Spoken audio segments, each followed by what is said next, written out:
Hi, people, and welcome to the latest monologue. This one is going to be specifically about the book Green and Evil, which I recently published. And I'd just like to share a few words and a few thoughts on how this happened, how the book came about, what it's about, and why I think it's important um, to myself and hopefully to those of you out there. This book is a culmination of my observations over the past maybe couple of decades on the environmental movement and how it's morphed from a force for good into a monster. When we talk about climate change, the crisis and biodiversity crisis, the emissions, greenhouse gases, etc., that is impacting our planet, we talk about something that we need to do. We talk about something that is a threat to our ways of life and our livelihoods in different ways. But what has happened is that it has led to the growth of a movement, a kingdom, a cult, an empire, depending on how you look at it.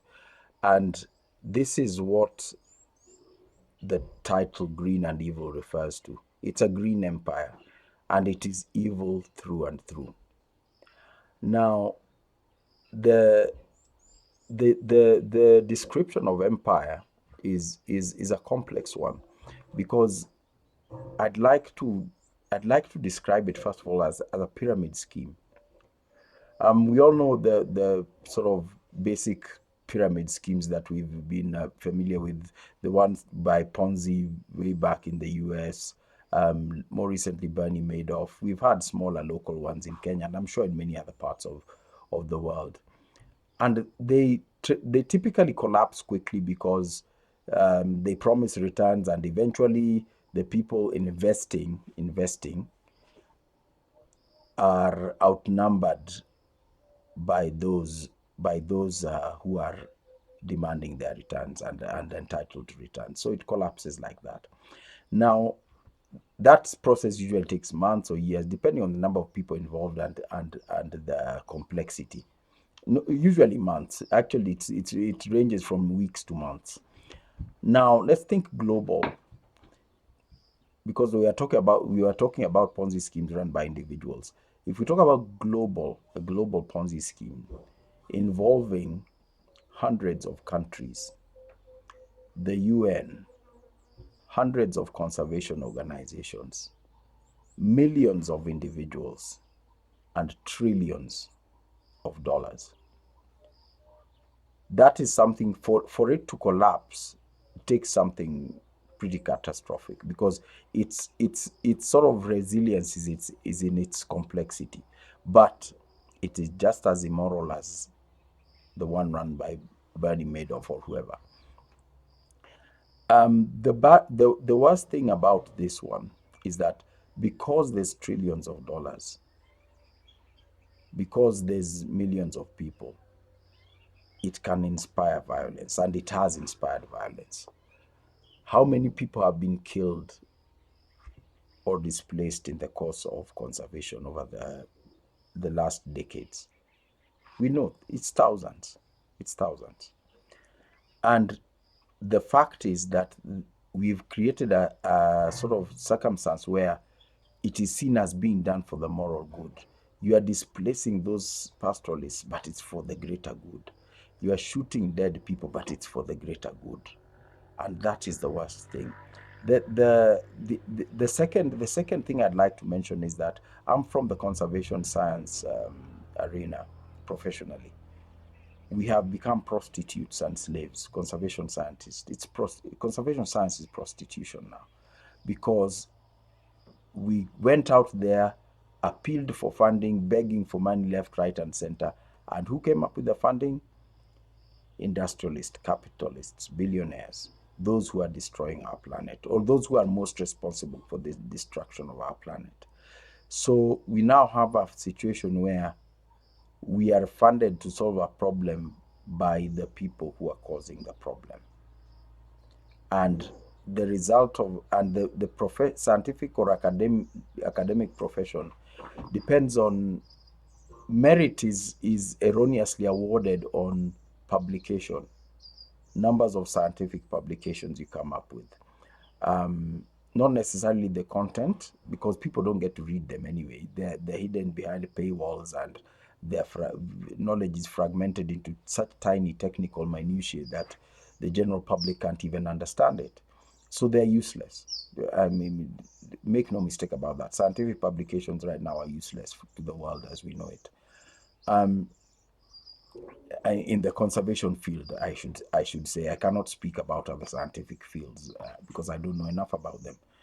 But what happens is now we have this circle, this vicious circle, that this global pyramid scheme, it has included, it has created rather people's careers, it has created reputations, it pays very handsomely. Universities are running courses on it. Governments are developing policies for trade in carbon that doesn't exist. Um, Governments are adopting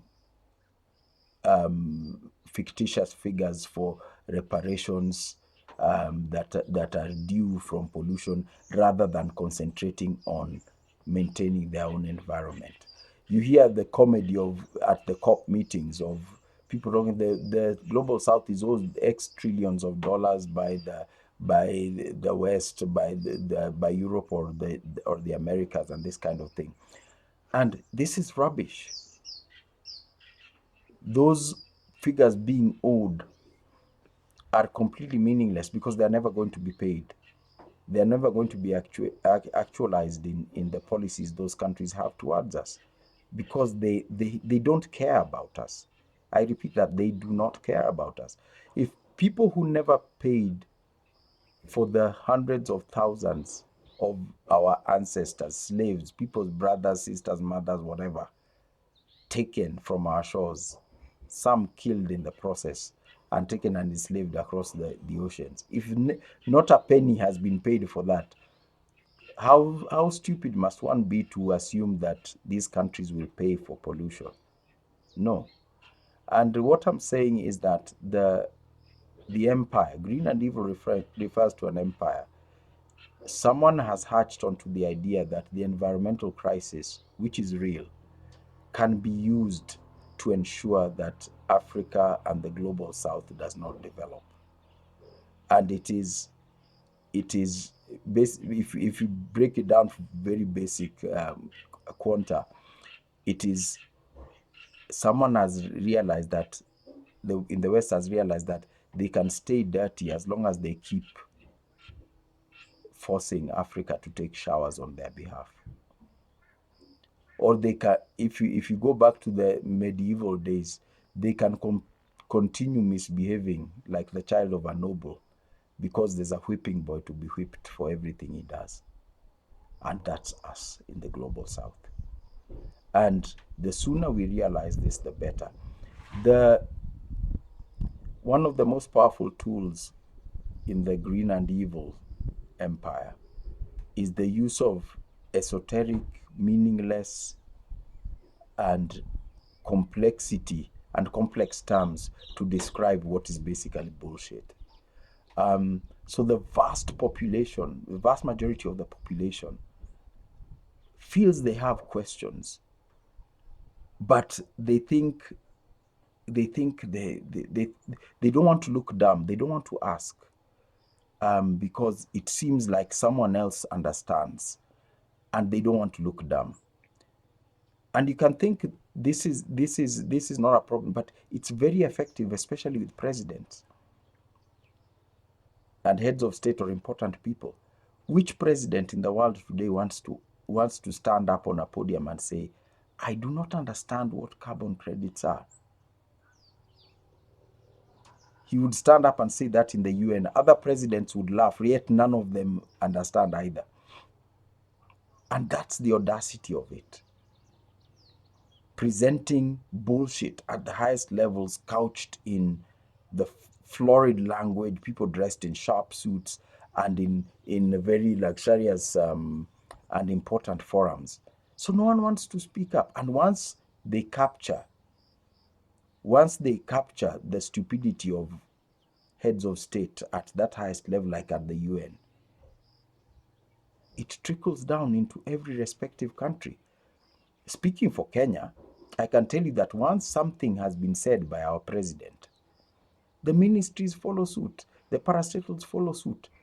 And by the time it gets down to the level of people like me who are experts, who might realize that this is bullshit, we have no say.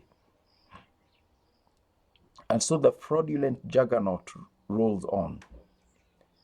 So we eject our people from forests to make room for carbon trading on the behalf of industrialists and tech companies and other people in the West. In India, particularly, they suffer because they remove Adivasi people from the forests and they make room for logging and highways and mining. So that's what it is. Imperialism works so effectively like that. So now, to take over lands, to create colonies, you no longer need just the military might. Just use the environment. And this is what I'd like this book to be seen as a wake-up call to. Because so much is happening even since I wrote it. Just last week, it's reported on BBC that they're now saying Africa's forests are emitting more carbon dioxide than they're absorbing. Who knows? And more importantly, who cares? The key point in that statement is that they said Africa's forests, not Europe's forests, not South America's forests, not North America's forests, not Asia's forests, but African forests. So it's the manufacturing of consent to take over control of those forests. That was the BBC. I didn't bother going to the study because I know the scientists who did it. That's just prostitution. I've known it for years. But this is what I'd like to call us to wake up to. Two things. We have to dismiss anything that talks about carbon trading or carbon offsets, anything. Dismiss them. There is no good one. And I can't repeat this often enough. 100% of them are fraudulent. There is no good one. Secondly, do not ever buy the bullshit of technical terms. Someone telling you don't understand or feeling that you don't understand. Let someone break it down for you. Find me a place where carbon credits have been defined in Kiswahili or any African language. You know, the beauty of English is that it has a gift. It has this ability to couch bullshit in really, really florid terminology, and you get away with it.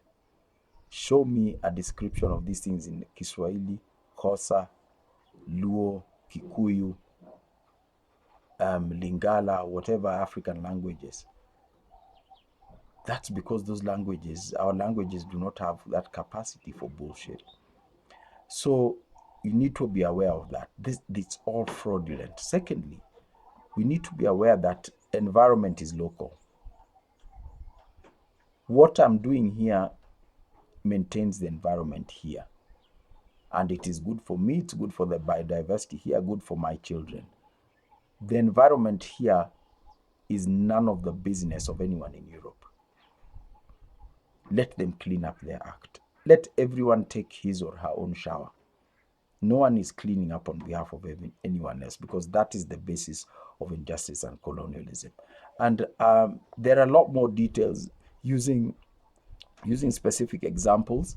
So what I'd like to start now is a conversation, and hopefully after you all get a chance to read the book, it should be out soon in Kindle form as well.